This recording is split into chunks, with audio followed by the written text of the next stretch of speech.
Okay, so we're going to go over some stuff. I told you guys I was going to do some exercises talking about the stuff on the core of the ab and low back information. So this is a little bit of a review. Most of this stuff we talked about in class, and we showed some examples of some of this stuff. So I'm going to go back and review. So first of all, remember I talked about when you're talking about training the abdominals, it's a good idea to, at least from a base perspective, work on thinking about anti-movement. So we want to teach people to activate these muscles, not necessarily worry about movement yet. We do want to incorporate some movement stuff and some things that are more dynamic, but start with the base stabilization stuff first. So we talk anti-extension, anti-flexion, anti-lateral flexion, and anti-rotation. So all this stuff is in your notes. So if you have your notes out, you kind of supplement some stuff with that, with these notes. So these are the movements that we're going to talk about from a stabilization perspective. So really, when we're talking anti-extension, anti-flexion, lateral flexion, and anti-rotation, we're just looking at kind of hitting up different parts of the core, and we'll talk about that. We also talked about the McGill Big Three. Okay, so the McGill Big Three were the three exercises that were studied by Stuart McGill, the spine biomechanics expert. So, and those are the McGill Crunch, the side plank, and the bird dog. Okay, so those three exercises, remember we said the benefit of them is they're a low load on the spine and they'll activate all the important musculature around the abdomen and low back. So again, when we're just to kind of summarize and look at the areas we're looking at going after the anterior core. Okay, that's going to be your anti-extension. The lateral core is going to be your anti-lateral flexion. The rotary core is obviously going to be the anti-rotation. And really, when we're talking about both of these, we're talking about primarily focusing on the obliques, and then the posterior, which is going to be your anti-flexion. Okay, so this was kind of some of the foundational stuff, and if you remember when we talked also about foundational movements, okay, we had the dead bug in there. Sorry, this is kind of writing from the side.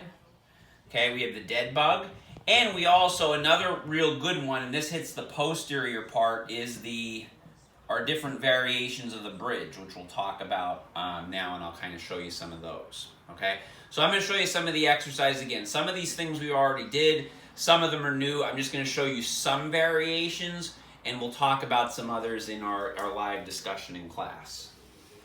So, just to review the McGill Big Three really quick, okay? So, the first one is the McGill Crunch. Now, if you remember, the key with this, we have one leg bent, one leg straight. And remember, you could change after so many repetitions if you want. Really, that's just to stabilize the pelvis.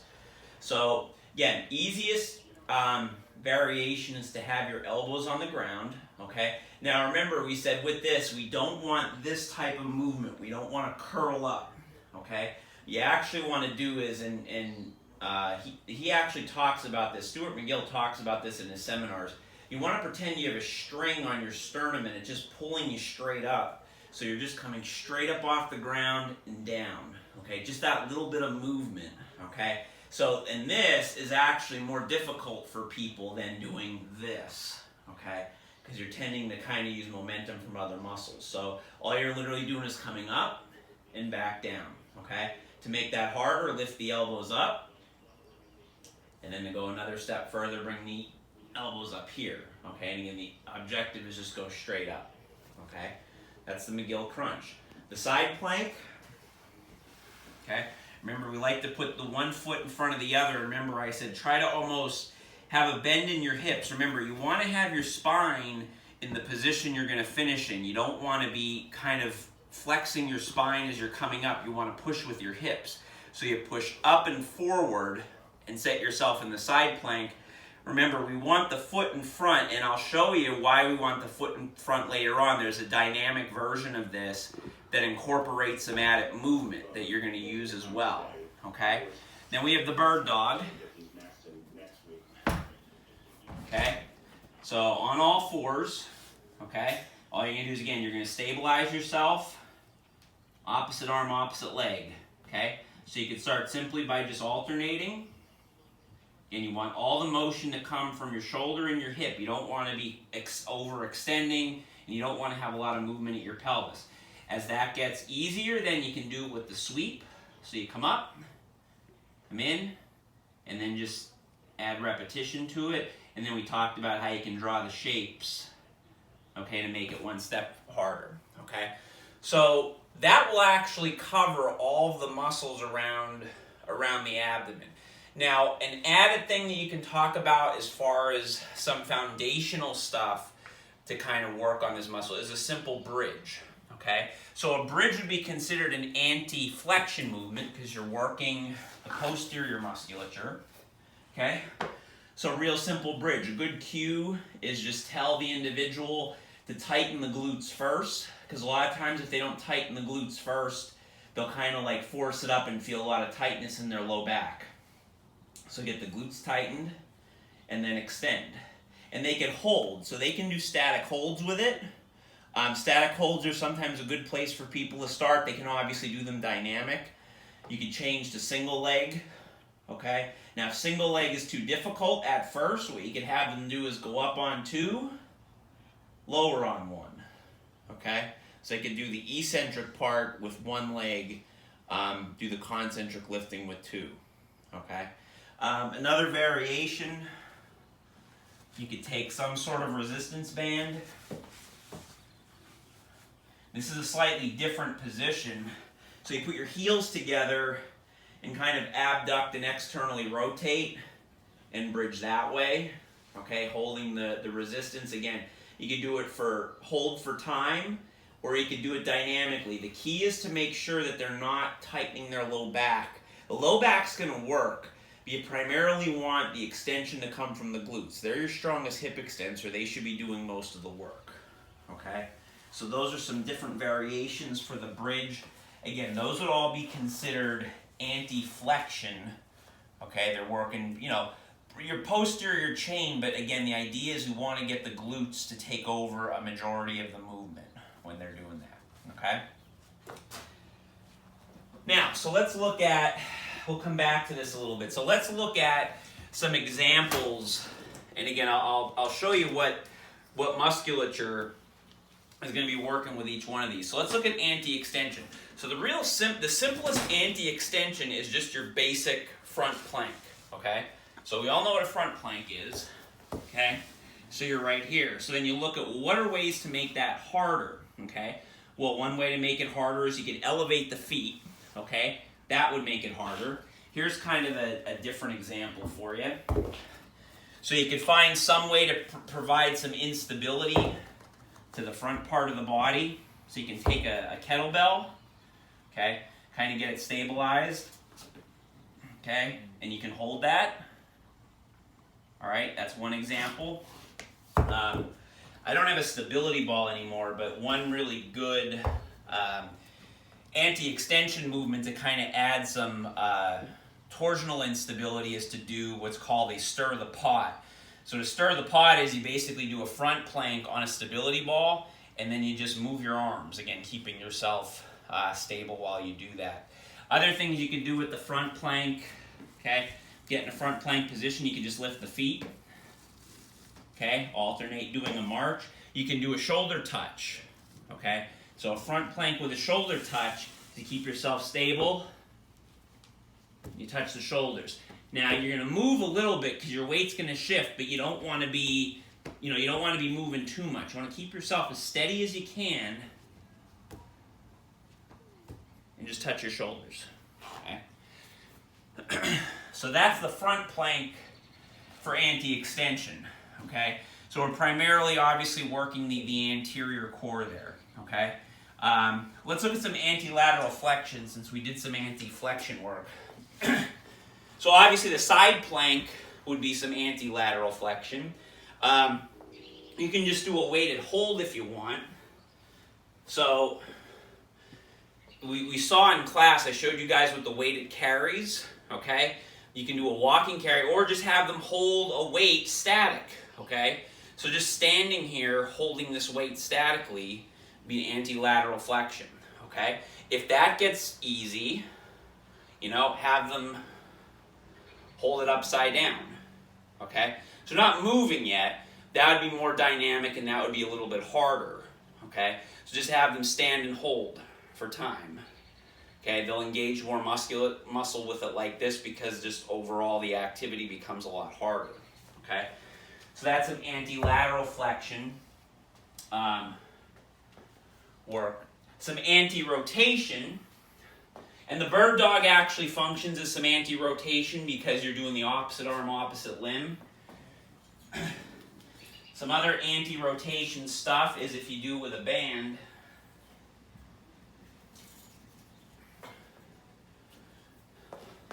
So you can do a simple pull-off press, okay? So the band wants to pull me in that direction, okay? So I'm resisting that. So you could stand, pull-off press, you can incorporate a squat into it if you want, okay? You could just do a lateral shuffle. Now for the lateral shuffle, you'd probably want to add another band to it just because it'll give you a little bit more slack. Having the one band, it's going to be quite a bit of resistance, but I'll just show you just basically, okay? Another one that's pretty hard is to do the ABCs, okay? So you just draw, get some good tension in the band. And the idea is you're keeping this steady and you're just moving at the arms, okay? So A, B, if you want to do big letters and little letters, you can do them both, okay? So that would be your anti-rotation, okay? And again, you could do stuff from a kneeling position as well. So if you just want to do some half kneeling holds, okay? Some tall kneeling, okay? You can do both of those as well.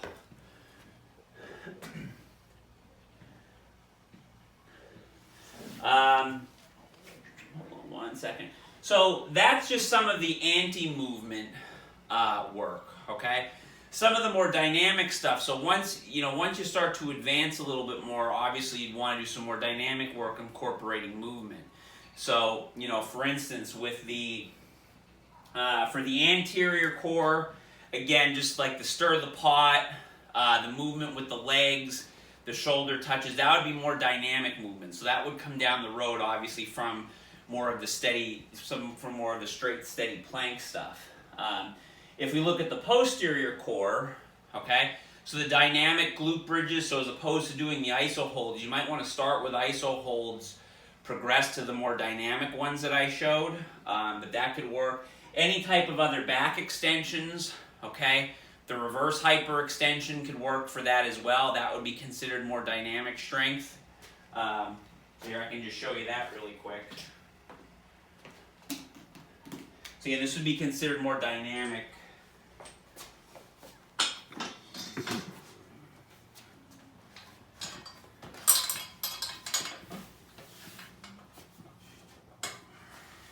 Okay, so all you're looking to do here is you're going to come up, you can extend the hip.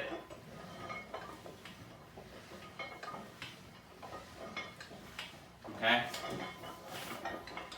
so that would be some anti-lateral flexion work, but you're getting more. Again, it's more dynamic movement.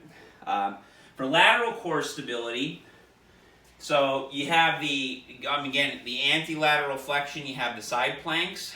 You can progress that to some movement stuff. So we obviously have the single arm farmer's walk, where now you're moving instead of just standing and holding.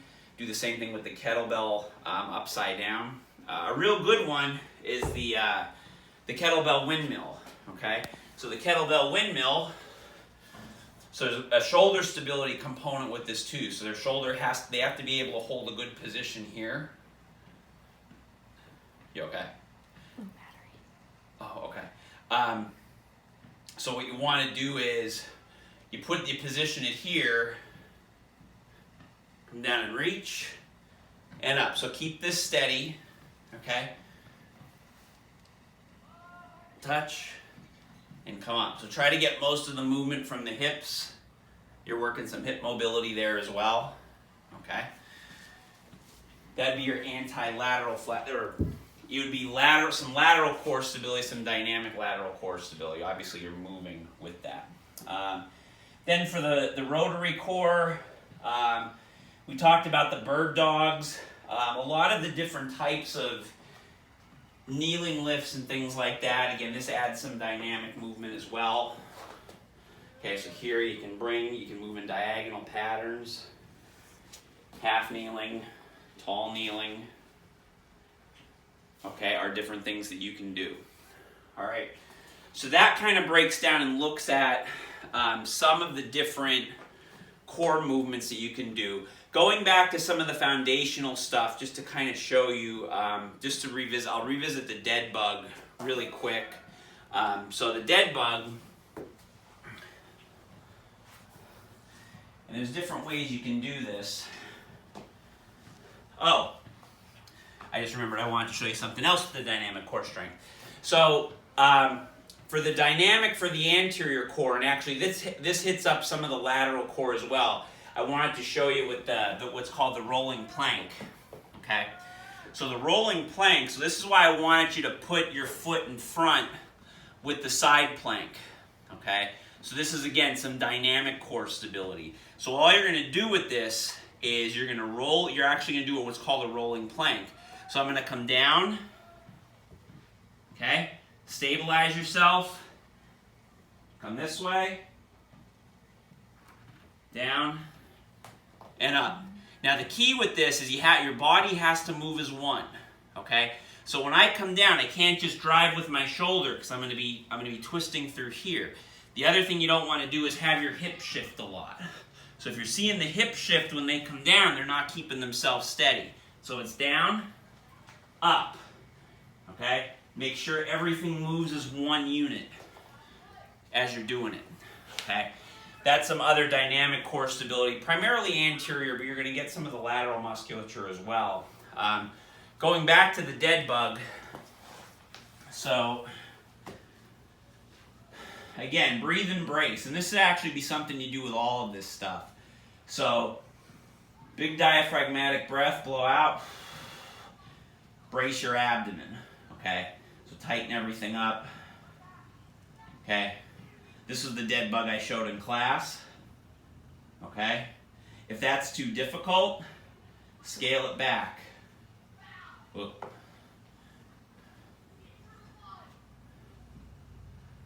Okay? So what are some ways we could make that even harder? You could use a band.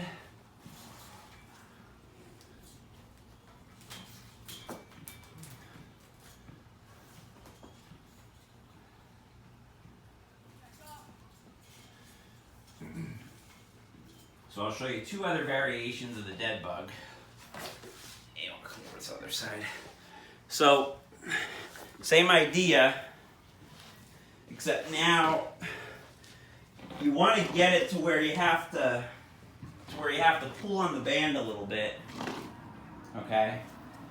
So you're just kind of holding the band here, all right? And then all you're going to do is make sure you breathe and brace.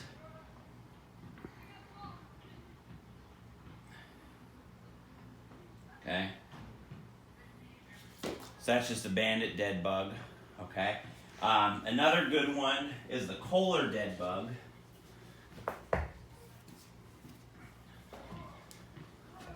You don't have to use kettlebells, it's any type of weight. I think I talked about this one in class. You can press against a wall too, that's fine.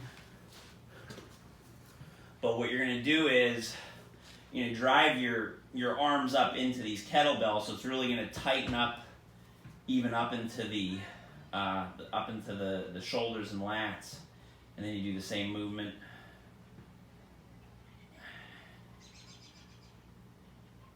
Okay. So another way to make the dead bug a little harder. Okay.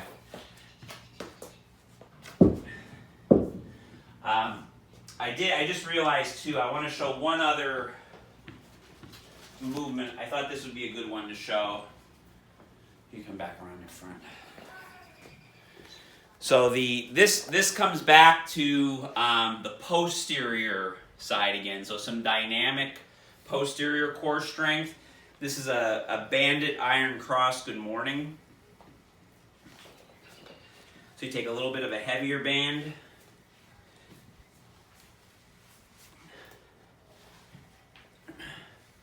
Wrap it around the shoulders, take this to a pull apart. So now you're really hitting, when you're talking posterior chain, now you're hitting everything up top and the upper back as well, because you're going to be holding this braced.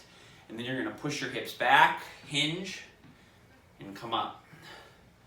It's called a bandit iron cross. Good morning. Okay, obviously that would be something, again, you want to work the glute bridges and everything for a while with that, but that'll kind of hit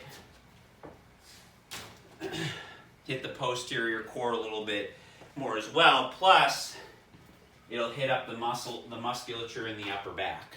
Okay, so just to kind of review everything. So, and we'll talk more about this in the discussion. We'll come back to it, but again, your anti-movements kind of start as your base. And again, really when you're looking at this, so here we're just talking about the muscles involved, and you can look at you can categorize your dynamic core strength along with that. Again, the McGill Big Three, pretty much good for everything, for the most part, okay? So again, everyone's coming from a standpoint, different backgrounds, AT, physical therapy, strength and conditioning, even individuals with low back pathology. Again, these are usually pretty good to use because, again, they're low stress on the spine. They activate all the musculature. Okay, and that's the key with that. And then you have some other foundational movements down here with the dead bug and the bridge. Okay, so again, there's a ton of other exercises you can do. We'll talk more about them before the test. But we'll end this video with that, and we'll talk more about together in class.